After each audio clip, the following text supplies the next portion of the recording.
ASML reported quarterly financial results this morning that sent the stock price down as much as 17% as of this recording. Now, I'll review those latest financial figures and update my recommendation for ASML stock. Coming into this quarter, I've had ASML stock rated as a buy all year long, and year to date, the stock price is down roughly 1.5%, following the 17% decline on today's news. So let's take a look at what's causing the stock price drop and if this drop is a buying opportunity for long-term investors. I want to thank The Motley Fool for sponsoring this video.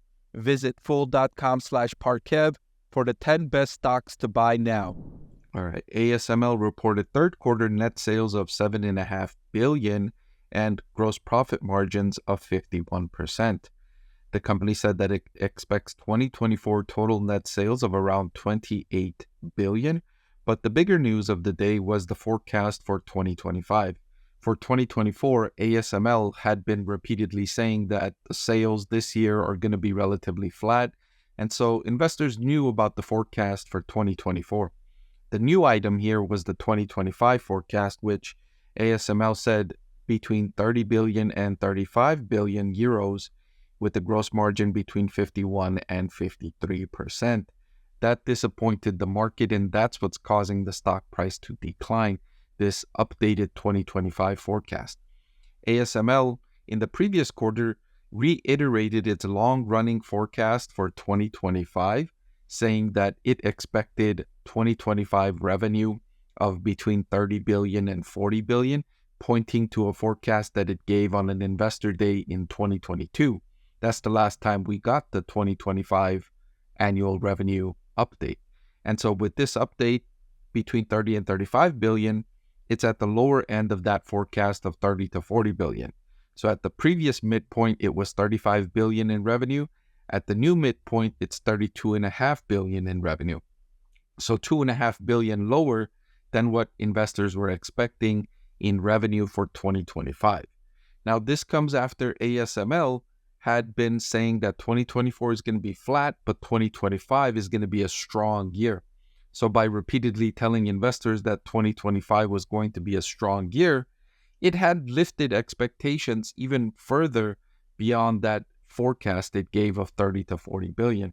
And so this is a recalibration of expectations from investors looking at 2025 as a year that's going to be a little bit worse than expected. Still a strong year, but a little bit worse than expected. Now, if we compare the 2 years, 2024, if it finishes at 28 billion, and 2025, if it finishes at 32.5 billion, that's a little bit more than 10% year-over-year growth. Not exactly what you would say a strong year, right? That's what ASML had been telling investors. Still, there's a chance that the company will beat expectations in 2025. There's a chance that it will lift guidance again for 2025 once it starts getting more data, once it starts getting more orders and more conversations with customers. But that's less likely to be the case with a company like ASML, which has relatively few customers and strong relationships with those customers. So ASML has a better insight into what its revenues are going to look like than most companies do, because it has that strong relationship, and it can afford to have a strong relationship because it doesn't have too many customers, and so it can allocate resources to those few customers it has and maintain communication, have dialogue frequently, and so these forecasts are less likely to be updated upwards going forward. So like I mentioned in the introduction, ASML stock price is reacting negatively to the news, and that's understandable. That's what should happen when you deliver a new item in your guidance that's below what investors were expecting. And so the stock price readjusts to those newer expectations, and it's down over 17% today on the back of that news. But if we zoom out and we look at year-to-date results, it's now down 4.26% year-to-date in 2024. So prior to these announcements, the stock price was higher significantly on the year, but it's still down. Remember, in the middle of the year, around July, the stock price was up over 40% year-to-date. So it's been trending downwards since then. as the AI enthusiasm has decreased a little bit, right? You've seen the biggest AI names, including NVIDIA, TSMC, AMD, Micron, and others. They've started out the year really, really hot. And then since the middle part of the year, they've kind of ebbed downward. And that's coming on the back of continued enthusiasm, continued spending from enterprises for artificial intelligence. The spending in this category hasn't decreased.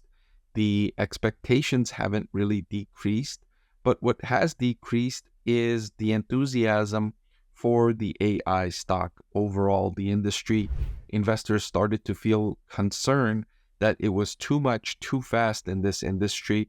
And so they've kind of pared down their positions in AI stocks. So in comparing its third quarter results with Q2, total net sales were up, but look at the big downgrade in net bookings from 5.5 billion in Q2 to just 2.6 billion in Q3. Net bookings are the orders that ASML receives during the quarter, and these eventually turn into revenue when the company delivers on these orders. These items that ASML sells are in the hundreds of millions of dollars, and so it takes time to construct and deliver these items.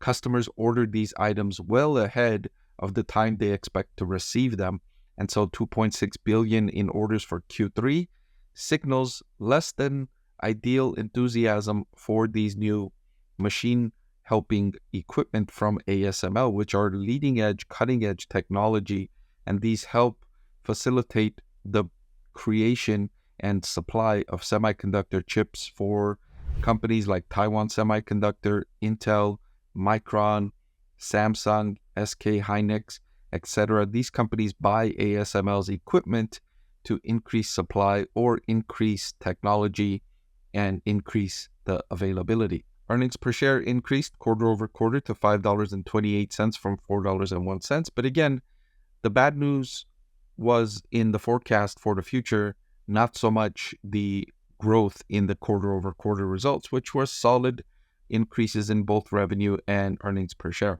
Management saying that while there continue to be strong developments and upside potential in AI, other market segments are taking longer to recover. It now appears the recovery is more gradual than previously expected. This is expected to continue in 2025, which is leading to customer cautiousness.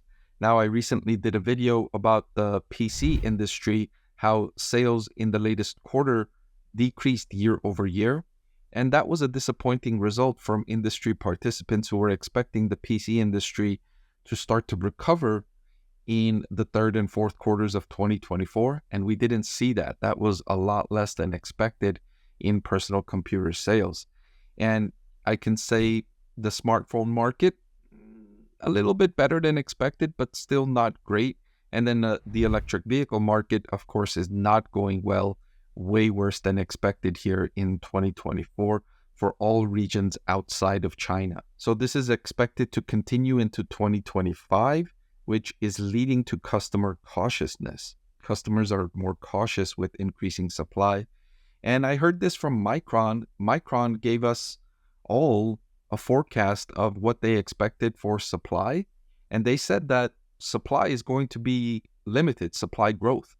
They were not themselves going to increase supply, and they were going to use the increase in demand to just increase their existing utilization rates and increase average selling prices instead of adding more supply to capitalize on the increase in demand.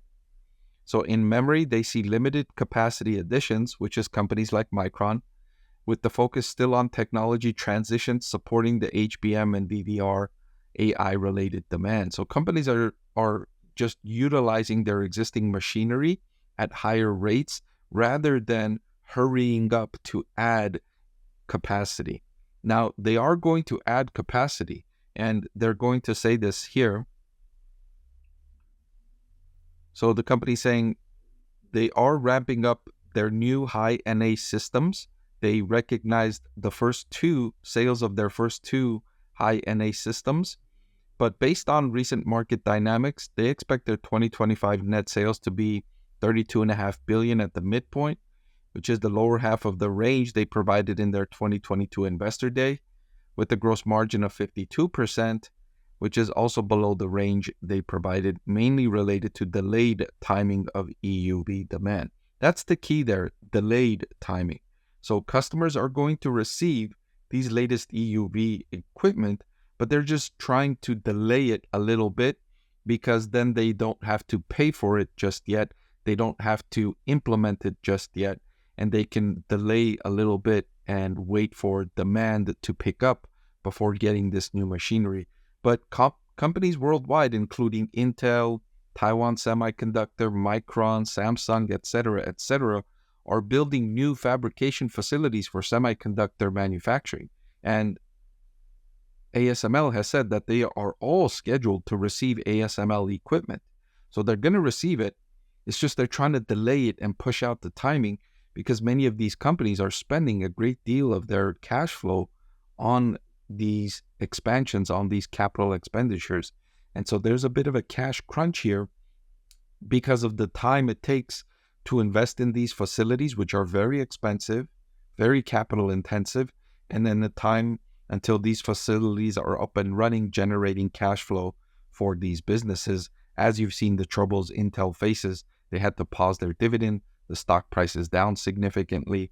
And so these cash expenditures, and this reiterates the difficulty of running these high capital intensive business models. So ASML is now trading at a forward price to earnings of 23, which is on the lower end of the range it has traded for going back all the way to 2022. So to answer the question, is this a dip a buying opportunity? I say yes, this dip is a buying opportunity because this lower than expected forecast for 2025 is a delay of these purchases. It's not a cancellation of these purchases from these semiconductor manufacturing businesses that have basically nowhere else to go if they want this equipment. ASML is basically the only game in town. Hey everyone, I'm excited to announce that my book is finally available for sale. I've been working on it for more than a year now, so I'm really excited to finally share this with you now. It goes through my framework for evaluating stocks. Some of you often ask why I like this stock or why I like the other stock, and this framework provides you the things that I look at when I'm evaluating stocks. I've added the link in the description below.